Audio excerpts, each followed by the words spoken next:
नमस्कार, मैं हूं सिमरन और आप देख रहे हैं आंचलिक खबरें, अपनों की खबर आप तक।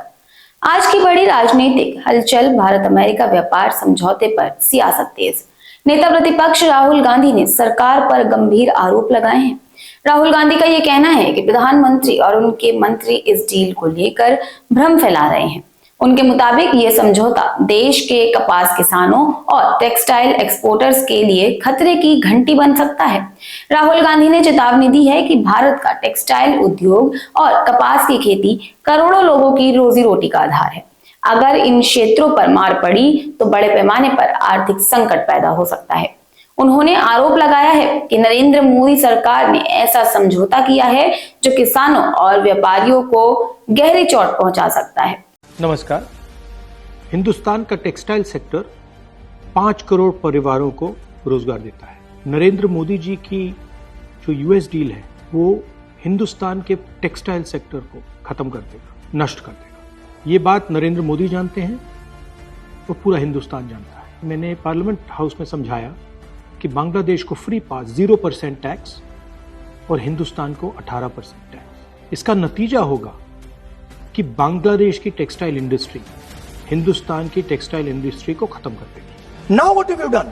You have the United States has reduced Bangladesh's tariff to zero.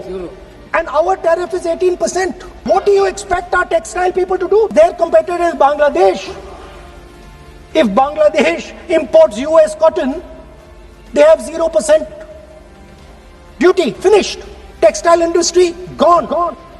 Narendra Modi ji के एक मंत्री ने बोला कि अगर हम भी यूएस कॉटन इंपोर्ट करेंगे तो हमें भी वो फायदा मिलेगा। मगर सच्चाई है कि हमारा कॉटन बांग्लादेश जाता है, हमारा कॉटन हिंदुस्तान की टेक्सटाइल मिलों को चलाता है।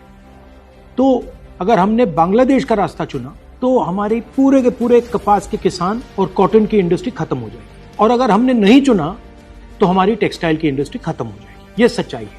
पीयूष गोयल जी, झूठ मत बोलिए। इसलिए मैं इसको सरेंडर कहता हूं, क्योंकि ये डील या तो कपास के किसान को मारेगा या टेक्सटाइल इंडस्ट्री को मारेगा या फिर दोनों को उड़ा देगा। इनके मंत्री को यह भी नहीं मालूम कि बांग्लादेश अब हिंदुस्तान से कपास नहीं खरीदेगा और उन्होंने निर्णय ले लिया है कि वो यूएस से कॉटन इंपोर्ट करें। यह है यूएस डील, नरेंद्र मोदी जी की डील की सच्चाई। अब सवाल उठ रहा है कि क्या ये डील वास्तव में विकास का रास्ता है या आने वाले आर्थिक तूफान का संकेत। राजनीतिक बयानबाजी के बीच की नजरें अब सरकार के जवाब पर टिकी हैं। फिलहाल के लिए इतना ही। आपको क्या लगता है, कमेंट सेक्शन में अपनी राय जरूर दीजिएगा और ऐसी ही तमाम खबरों के लिए बने रहिए आंचलिक खबरों के साथ।